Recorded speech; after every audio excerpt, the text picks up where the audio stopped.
L'ESTM, l'école des ingénieurs et des spécialistes du management de référence en Afrique, vous invite à ces journées portes ouvertes les mardis 17 et mercredi 18 novembre 2020 de 9h à 18h dans son campus situé sur l'avenue Cheikh Anta Diop en face de l'hôpital Fann. Vous êtes nouveau bachelier et vous ne savez pas quelles études choisir après le bac? Vous êtes étudiant et vous cherchez une licence ou un master dans les métiers du numérique, du management ou des énergies renouvelables, ou alors vous êtes parent et vous cherchez une école supérieure de qualité avec des diplômes reconnus pour votre enfant? Rendez-vous les mardis 17 et mercredi 18 novembre 2020 de 9h à 18h pour découvrir l'ESTM et ses filières de formation. Pour toute inscription durant la journée du 17 novembre, bénéficiez d'une réduction exceptionnelle de 50% sur les frais d'inscription. De plus, 5 bourses d'excellence seront également offertes durant ces 2 journées. Pour plus d'infos, appelez-nous au 77 351 3807 ou au 33 825 28 89. Mohamed Ndiaye ana lan moo nar a gën a fës ci xibaar yi. dellu la fay Adja Binta Diallo nuyu waa Sénégal rafetlu seen ànd ak télévision Futur Média xibaaru timis yi la ca gën a fës bokk na ci coowal accord de pêche yi nga xamante ne ji kon ñoo ngi koy lam-lame jëm ci ne Sénégal dafa signé Union européenne ay accord de pêche waa Union européenne génneeb communiqué boo xamante ne ji dëggal nañ ko ci nee na atum 2019 ci la ñu signé woon yooyu les accord de pêche mu war a dox ci diirub juróomi at accord de pêche yoo xamante ne ji la cay dugg ci koppar toll na ci fukki millions yu euro ak juróom. ajjuma ji ci la délégation Union européenne bi fii ci Ndakaaru génneeb communiqué di ko ca leeral des na ci dellu siwaat leneen ci moom i leen mbir jëwrin gi ñu dénk wàllu napp gi di Alioune Ndoye démb ca diwaanu Ndar ba mu doon teewee lancement travaux yu jëm ci balisage ak dragage bu fleuve bu Saint-Louis ca la xamle ne accord de pêche yi ñuy wax diggante Sénégal ak Union européenne atum 2019 la woon te boobee moom fekk ko mu doon ministre de la pêche. doomi Sénégal yi nga xam ne ñoo jël gaal gi ba yegg Espagne des na leen delloo fa ñu jóge woon ci lu yàggatul dara loolee ki ko xam ne moo di njiital ONG Otra Africa moom Souleymane Diallo di xamle bi muy janook taskatu xabaar yi ci ne ni ñu leen bëgg a delloo si amul lenn loo xamante ne ji dëppoo na ci ak lii di norme internationale yi mu di anam yi ñu war a delloo si te mu tege kon ci wàllu yoon. xeex gi ñuy xeex wàllu terrorisme danañ ko gën a dooleel ak benn escale aéronautique bu ñuy daloo fële ci aéroport international Blaise Diagne mu di loolu dana gën a jàpp bu baax a baax ci wàllu transit yi dimbali opération Barkhane ba ca Mali mu di loolu méngoo na ak jamono te it ay entreprise yu fekk baax fii ci réewum Sénégal ñoom ñoo ko tabax wàccoo ci nag ak délai bi nga xam ne moom lañ leen mayoon ngir ñu mën koo yembal des na ko yaatal ak yéen ci xibaaru timis yi ci télévision Futur Média.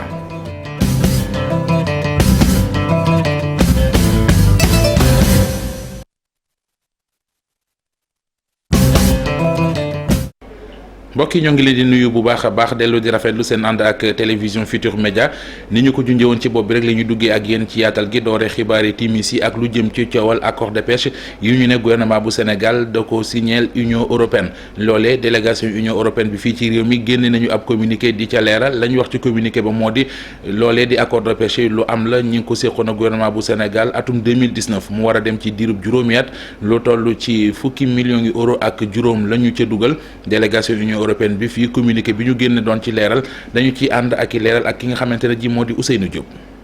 Sénégal Union européenne accord bi nga xamante ni ñu ngi koy lam-laame seen diggante am na loolu nag ci weeru juillet ci atum 2019 la ñu négocié woon mbir mu nu mel muy accord de pêche yoo xamante ni dox na ci Sénégal ak Union européenne ngir may yenn ci ay bateau yoo xamante ni ñu ngi nekk ci réewu Europe yi ñu mën a nappe ci waaxu Sénégal yi. délégation Union européenne bi nekk ci diwaanu Ndakaaru daan na koy gën a fësal ci communiqué boo xamante ni génne na ko ba coow li gënee bare. accord yu ni mel nag day jëm ci wàllu napp li di thon ak merlu noir mu doon yoo xamante ni lu ci bari ci Sénégal duñ ko jëfandikoo ci wàllu napp gi. protocole d'accord boobu nag koppar yi nga xamante ni Union européenne war na ko jox Sénégal ci diiru juróomi at la toll na ci fukk ak juróomi millions ak lu teg ci wàllu euro loolu nag at bu ne Union européenne war na ci jox Sénégal ñetti millions. loolu ci contrat itam bokk na ci ay marins sénégalais daañu nekk ci navire européen yooyu di saytu lépp lu jëm ci wàllu li nga xamante ni mooy napp gi ñeent fukk ak juróom ci ay bateau la yoo xamante ni ñu ngi ci Afrique de l'Ouest war a ñëw nag ci waaxu Sénégal yi saa su leen neexee bokk na ci accord ya fukki junni tonne thon yoo xamante ni may nañ leen ko junni ak juróom-ñaari téeméer ak juróom fukk ci mer noir loolee lépp nag ñu dëxañ ko ci juróomi at mu mel na kon jamono ji coow li bare na ci wàllu accord yi waaye nag loolee nekk na loo xamante ni lu am la ci atum 2019 la ko ñaari pàcc yi négocié jamono jii li gën a yokk coow li bokk na ci doomu Sénégal yi nga xamante ni ñu ci bari ay nappkat lañu ñu nit géej gi dañ ko jaay ba tax ci bari di jël mbëkk mi mu mel ne kon Sénégal war nañu xoolaat bu baax seen taxawaay ca na nga xamante ni moom la ñuy mayee bateau yi ñuy napp ci waaxu Sénégal yi. ba mu jibee jëm ci ne état bu Sénégal dafa renouveler waa Union européenne seeni accord de pêche démb laaj nañ jëwriñ gi ñu dénk wàllu napp gi di Alioune Ndoye ana yëf yi nan la demee muy xam ne accord de pêche yooyee du ci 2020 gi la ñu ko def waaye 2019 ca la ñu ko defaloon waa Union européenne te moom jamono jooje fekk ko mu doon ministre de la pêche ak économie maritime Alioune Ndoye ca Ndar fa la yëkkatee yooyu la kàddu ci jamono ji nga xamante ne ji ñoo ngi fa doon amal ndoxteel lii di travaux yi ñeel bël bi ñu war a defaraat ci diwaanu Ndar ñu ànd ci moom Alioune Ndoye ay kàddu leeral yoo xam ne dénk na ko Ousseynou Diop ak Habib Seck. ñoo xam ne dañu jóg pour liggéey pour tabax réew mi parce que léegi réew mi ku ñuy tàllal micro rek jàpp nga ni yow war ngaa mën a wax ci lu ne bay wane ni ca la ngay ŋaang yoo xamoo ci dara parce que accord bu bees ak Union européenne amu fi ni accord bi mujj bi ñu signé fin 2019 lañ ko xaatim boobu sax foog naa ni man maa ngay soog a yegg si du man sax maa ko xaatim pour vous dire que vie de la nation tàmbalewul 2020 Union européenne accord ba ñu am ak moom ki wax loolu wane na ni xamul te du gestu te du laajte parce que 10 000 tonnes thon képp la Union européenne am droit napp fii ci Sénégal ak 1750 tonnes bu merlu leneen tegu ci beneen droit amuñu ko ci booy xayma loolu ci importance am parce que Ndar laa ne da ngay jël rek man waa Gendar waxuma Sénégal parce que dañ ko yemale ci Gendar am nañ droit napp 50 000 tonnes Mauritanie te Union européenne du benn réew. technicien agriculture yi ak ñiy liggéey ci wàllu wàlle gerew bi nga xamante ne ji nekkee nañu ko ay fan boobaak léegi jëm ci di sàkku conditions yi ñuy liggéey ñu defaraal leen ko ba mu gën a baax loolee nag ki nga xamante ne ji moo di secrétaire général bu ministère de l' agriculture àdduna jëme ci moom mi nga xamante ne ji mooy Pape Malick Ndaw cim ndaje mu ñu doon amal mu di forum des exportateurs de graines d'arachide ci la xam leen ne ñaxtu yooyu ñu nekkee ministère bi ñu dénk wàllu agriculture mi ngi ci pexe ngir wutal leen ci saafara ñu teewlu kàddu mu dénk Ibrahima Diamé. kenn réewul mbil na ministre de l' agriculture le professeur Moussa Baldé recevoir na leen ñaar ba ñetti yoon xam na seen mbébét xam na seen doléance te sensible na ci aussi parce que wax dëgg yàlla wan nañ ñu ay bulletins de salaire gis nañ seen traitement salarial gis nañ ne vraiment payoor gi néew na wante nag comme ñoom niñ koy rappelé depuis temps Senghor la ba léegi ñun kay ñi ngi ñaan que solution bi jógee ci ministre actuel bi. moo tax ñu ngi ciy liggéey ministre professeur Moussa Baldé teg na benn kuréel benn comité boo xam ne man maa koy jiite en tant que secrétaire général directeur yëpp ñu ngi ci mais aussi syndicats yi nekk ci ministère yooyu ñu ngi ci du SYNTAS rek parce que SYNTAS moo indi ay doléance am suba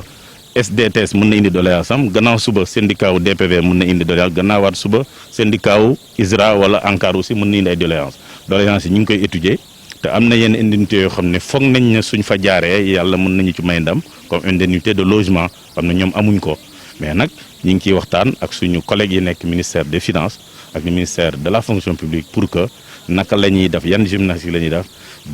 ba ñoom ñu mën leen a yokkal seen payoor yi te du am gàllankoor ci nguur gi du am gàllankoor ci budget. Ndut ma nga ca diwaanu Morolan coow lu rëy moo fa am sabab li moo di lenn ci askano ñoo taxaw di laaj seen suuf soo xamante ne ji nee nañu ñoo ko moom mu toll ci juróom-ñetti téeméer ak ñaar fukk ak ñeenti hectares yi suuf te ñu ne dañ koo baaxee benn promoteur yi demoon doon xooli seen suuf soo see ana nan la tëddee askan wi ne du ca dal mu juróon coow lu rëy ñu ànd ceeg Cheikh Anta Diop ak Sey Latiix ci ay leeral. dàgg kemaay kër paate jàpp jaasa paxum kuy askan wi jóge ci dëkk yooyu yëpp dikkoon fii ci Daaru Alpha nee nañ seen suuf yi nga xamante ne seen maam yi ñoo leen ko fi bàyyiloon la ay promoteur bëgg a ñëw jël di ko dàkkantale ndut moo commencé Pambal jëm Njiig Fall traversé Kees suuf bii nag sunu maam ak sunuy wasila bi ñuy wax Alpha Combaan toutes les terres wal Sénégal xam na ko depuis temps colon ay 1800 est-ce que mën ngeen gis benn nit bu tudd Balesser ñëw fii taxaw mës ngeen koo gis kon bu ñu palfee ay kayit suuf si ñoo ko moom nañu indil preuve. askan wi nag mer nañu lool nag di ci sàkku nag ñi nga xamante ni ñooy kilifa yi ñu taxaw ci indi saafara ci mbir mi. am na ñoo xamante ni bi ay partenaires lañu. ñëw nañu jënd nañu suufu titre biente serre mag ñi dañu ni woon ba mu ñëwee fii à l'époque dafa doon extraire li ñuy wax gomme arabique gars yi di ko may muy dugg ci àll bi di extraire gomme kuy extraire gomme nag ah depuis jamono yi 1800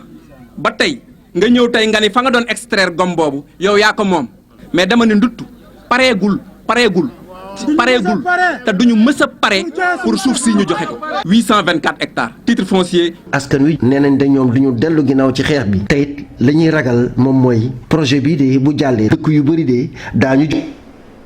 Cheikh Anta Diop doomi Sénégal yi nga xam ne dañoo jël gaal gi ba teera ji Espagne ñu bari ci ñoom des na leen dellusi ci réew mi ci lu yàggatul dara naka noonet yeneen doomi Afrique yi bàyyi ko Afrique jël gaal wutali Espagne loolee ki nga xamante ne ji moo ko xamle mooy Souleymane Diallo mooy njiital ONG Otra Africa tey ji la doon janoo ak taskatu xabaar yi ca ndaje mi mu seqoon ak taskatu xabaar yi dellusi na kon ci delloosi gi ñu leen bëgg a delloosi ci gis-gisam lu bari ci seen ak seen yelleef dañu ko salfaañe li ñu naan norme internationale ci anam yi leen war a rapatrier respecté wuñu ko benn yoon la tukkee ca conférence de presse ba ñu ànd ci ak Modou Fall ak Pape Mbaye.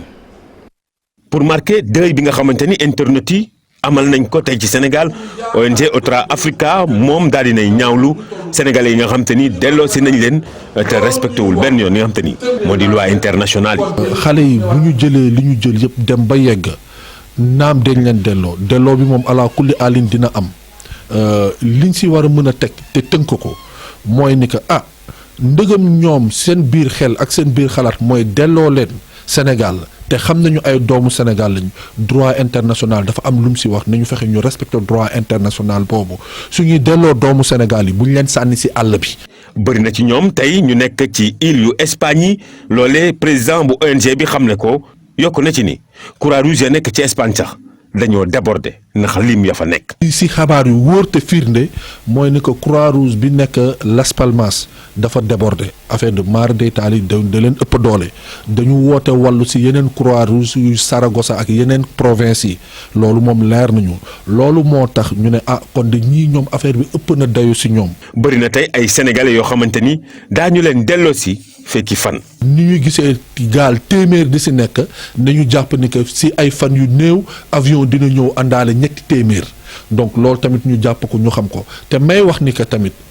sunu rakk yi dem foofu nañu xam ne ñenn si ñoom dañu ne ñoom jàpp nañ dañu libre nekkuñu si kaso gaa mais génnaguñu si métit parce que ala kulli alin dañ leen di delloo. immigration clandestine wala irrégulière di maanaam mbëkk mi ñu nemmeeku jamono ji li ko waral rek moo di ñàkk xëy bi am ci ndaw ñi ñenn ñi jàpp li ni mel waaye ONG Otra Africa ngi sàkku ci Union européenne mu xayma bu baax koppar gi nga xam te ni yëkkati na ko ne dugal na ko ci fléau bi. ba muy jànnu taskatu xabaar yi moom Souleymane Diallo jiite Otra Africa ONC la dellu si na ci xibaar boo xam ne dafa ñeel ñaar fukki doomi Sénégal ak ñaar yoo xam ne àtte nañu leen tey jii ca Las Palmas ga ca Espagne ñu jànno ak juge bi mbirum trafic humain mooy li ñu leen di toppee seen ub àtte daanoogul waaye liñ ci mën a jàpp ne xibaar mooy bu ñu moytuwul loolee ñu leen di toppee bu dee lu ñu dëggal ci seen kaw la juróomi ati kaso kon mën na leen caa fekk. wutali diwaanu Mbuur ak ñi nga xamante ne ji ñoo di askan wa foofee ñu bari ci ñoom mu di mag di ndaw di góor ji jigéen xëyee nañu bëccëgug ñaan wàccee ci alxuraanul karim jagleel ko ñi nga xamante ne ji ay gone lañu fekk baax diwaanu Mbuur te jëloon gaal gi boobaak ba léegi seen i mbokk dégguñu ci ñoom dara yëf yi amee woon ca quartier Tefes di fi nga xamante ne ji lu ëpp ci doomi Mbuur yi jël gaal gi nee nañu fa la ñu dëkk Abdourahmane Diallo Mamadou Gueye. ay notable ay ndaw ay kilifa ñoom ñëpp ñu daal di joxante dig daje tefes ngir ñaanal ñi nga xam ni ñàkk nañu seeni bàkkan ci géej gi. bëgguñu déwén encore une fois ñëw taxawaat fii di wàcceewaat ay kaamil pour ñaanal ay nit ñi nga xam ne dañoo génnaat encore ci àdduna bi donc nag il faudrait que état def une réaction rapide daal di ñëw jàppale ñi nga xam ne ñoom ñoo dëkk Mbour autorités yi pare nañ di ko tàllal loxo jeunesse bi pare nañ à ce que ñu ñëw ñu toog ñu waxtaan trouver ay solution parce que solution kese nañ mën a wut pour éradiquer définitivement ce fléau là. ñu ëpp ci ndaw ñi nga xam ni dañu jël mbëkk mi Mbuur la ñu dëkkee li ni mel sax a tax kilifa yi jàpp ni li ni mel dafa war a dagg. xale yiy dem kenn du yëg bu ñuy dem doo xam gaal gi ñu dugg fi mu nekk nii déegi bari na de wante kenn man la totoo ne nangama dee dégg nag buñ ko laa mën a xam ñaari weer si kanam ba nga xam ne ki war a àgg àggul ki war a oññeeku na ki ña gisul nag ña xam ne dee na. wante ñuy ñaan si yàlla lii fi des yal na ko fi yàlla jëlee te géej gi yal na ko yàlla naatal lu ëpp téeméeru ndaw ñàkk nañu seeni bakkan ci géej gi te Mbour lañu dëkkee li ni mel nag ka tax waa Mbour daal di respecté bés bii nga xam ne dañ ko jagleel bésum naqar. naqaru googee jaare ko ci dëj boo xam ne sàkku woon nañu ko tey jii jaar ko ci internet bi mu di deuil virtuel ñu bari ci askan wi nga xamante ne ji kon suñuy reporter dajo nañu ak ñoom respecté nañ ko maanaam jëfee nañu ko amal nañ deuil jib ci internet bi gis ne li tax ñu def ko daal moo di naqarlu ak tiislu li nga xam ne am na mu di doomi Sénégal yu des ci géej gi ndax mbëkk bëggoon a wutali Espagne Maymouna Ndiaye Pape Sangone Mbaye reportage. nataal bi di fësal tiis akum naqar ñu bari nag daal di koy def seen photo profil ñu yëgandoo ko kilifa gi bokk na ci internet yi nga xam ni dañoo màggal bés bi nga xam ni dañ koo jagleel ñi ñàkk seen bakkan ci mbëkk mi. changé na sama profil ce matin parce que je suis écœuré donc xale yi dañu jaaxle et puis voie bi ñu gis mooy dem ci gaal yi. madame Ndiaye itam moom kenn demul mu des. plus que tey dañu décréter ne journée wu deuil la par rapport ak doomu sénégalais ak Afrique bi yëpp yi nekk di jël ay pirogue di dem ci yeneen dëkk yi di def Barça wala Barsak donc moo tax ma changé sama profil def tamit statut ànd ci ak ñëpp. Daouda Ba di taskatu xibaar moom xaarul rek ba nit ñi amal seen programme nee na yàgg na ko def. semaine bi yëpp damay def sama statut. jël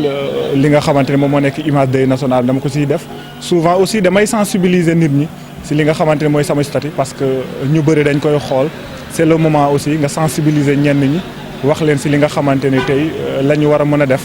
ba ñu moytu li nga xamante ni moom moo dal askan wi ba ñuy génn si suñuy réew di daan dañuy dem wuti feneen. ñu bokk benn kàddu gi gis ne lii day fësal lajju gouvernement bu réewu Sénégal. y a un échec du gouvernement cette politique du gouvernement là bi leen doon promettre ne bu yoree dëkk bi dina créer emploi ils l'ont pas respecté. ça interpelle les autorités parce que tey nguur gi bu waroon dem jël yenn décision yi ñu gis ne jëluñu ko mais ñun population bi ñu jël loolu donc on fait que se féliciter de cet acte. bu weesoo loolu ñii ñu dégg suñuy micro bëggoon nañu nag. ministère bi ñu jagleel sénégalais de l'extérieur suñu doom yi nga xam ni ña nga bitim réew ñu gën koo yëraat ndax kat yu mel nii ñu mën ci am taxawaay beneen.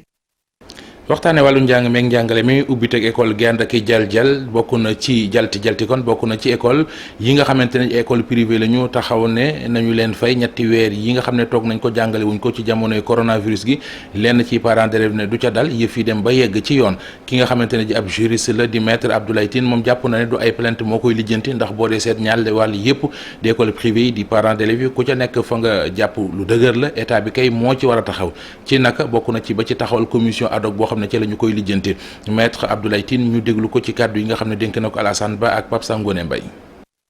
dama jàpp ni état wu Sénégal warta seetaan mbir mi parce que mbir mi du yoon moo koy régler bu ñu demee ci yoon ku ci nekk dinañ la wax yaa ngi ci dëgg parce que cas de force majeure la dañ leen di bàyyi ñu demaat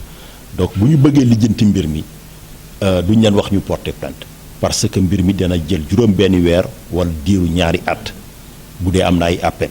ma jàpp ne solution bi nga xam ne moo gën a yenu maanaa mooy état du Sénégal parce que mbirum éducation la ñuy wax mbirum éducation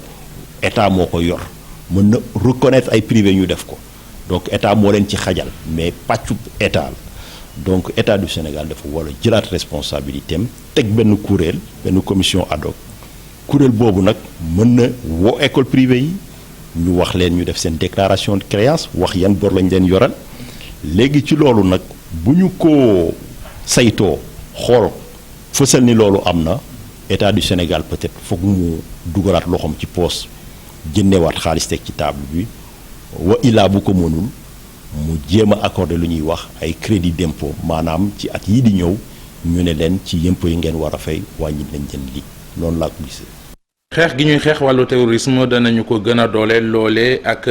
benn escale aéronautique bu ñu daloo ca aéroport international Blaise Diagne mu di lool gis nañu ne dina gën a dooleel wàllu transit waaye dana gën a jàpp ci opération Barkhane ba ca Mali mu di bâtiment boobu méngoo na ak jamono ay entreprise yu fekk baax fii ci réewum Sénégal ñoo ko tabax lu aju ci délai bi ñu leen joxoon ngir ñu tabax ko ci romb ñu ci xat loolee mu di loolu rafetlu nañu ko fàttali ne bâtiment la boobu ñu ngi ko tuddee commandant Henri Lemaître Pape Fara ñi ngi ciy leeral. bâtiment bu bees tàq te yanj nekk ci biir AIBD escale aéronautique bu élément français nekk fii ci Sénégal dina tax nag ñu mën a xeex bu baax a baax wàllu terrorisme naka noonu participer ci yeneen opération nekk fii ci Sahel bi. Donc elle permet aujourd'hui. escale bi dina tax ñu jàllale fi lu tolloog 200 fukk ci ay nit bés bu ne ay fukk ci ay tonnes ci wàllu fret naka noonu mën nañ ko augmenter su dee soxla nañ ko. de monter en puissance si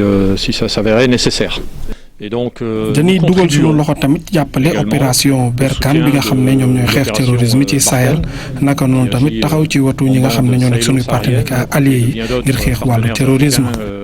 escale bi nag nekkul stratégique ngir ci wàllu dal fii ci sous-région bi loolu nag ci lëkkaloo France Espagne ak Sénégal. c'est la seule raison d'être. loolu rek mooy suñu raison d'être élément français yi nekk fii ci Sénégal dañuy agir ngir jàppale nag armée sénégalaise yi. L'Espagne s'engage avec la communauté internationale. Espagne nag dafa engagé wu ànd ak communauté internationale ak partenaire africain ngir xeex li di wàllu terrorisme ngir nag jàmm am naka noonu ak dal ci gox bi. maintenir la paix et la stabilité dans la zone. bâtiment bi nag nekk bâtiment bu moderne lool waaye ay doomu Sénégal donc ñoom ñoo ko tabax mu nekkoon défi bu mag ñu daal di koy relever. waaw chantier bu métti la woon depuis le départ c'était chantier bu ne ci àll bi la. difficile à accéder donc avec toutes les conditions waaw ak conditions yëpp donc mais finalement yàlla dimbal nañu ba délai bi ñu joxe woon fexe nañ ba terminer ci chantier bi dans ci délai bi ñu demandé woon. ñun sunu intervention dafa nekkoon ci jëlee ci aéroport bi yoon pour dugg fii ci escale bi mooy fi nga xam ne armée bi foofu la nekk donc moom la jox ouvrage d'art donc noonu la ñu jàllale piste bi pour jàllale avion yi fii installer bâtiment yi defar lu wàll ci ndox ci réseau ci tali. gis nga ko xoolal nga ko sa bopp gis nga bâtiment bi je pense que c'est moderne il y a tout ce qu'il faut en sécurité donc yaa ngi xool détecteurs yi yaa ngi xool affaire incendie yi yaa ngi xool bunt yi donc je pense que tout ce qui se passe là c'est dans les normes et ça a été contrôlé. ci ndaje boobu nag colonel Boucar Seck bu Sénégal nag honoré nañ ko chevalier de l'ordre du mérite général d'armée aérienne Philippe Lavigne di chef d'état-major bu armée de l'air nekk foofu ca France moom moo ko defal escale aéronautique bi nag ñu ngi ko dippee commandant Henri Lemaître. Pape Fara ñu ngi jaajëf foofee kon la ñuy yembokki ak yéen ci xibaaru timis yi ci télévision Futur Média gërëm leen sant leen rafetlu seen ànd ak ñun bàyyi leen ngeen wéy ak suñu programme ci kanam tuuti ñu bàyyi leen ak Adja Binta Diallo mu wéy ak yéen ci soir d'info ci télévision Futur Média Adja kàddu gaangok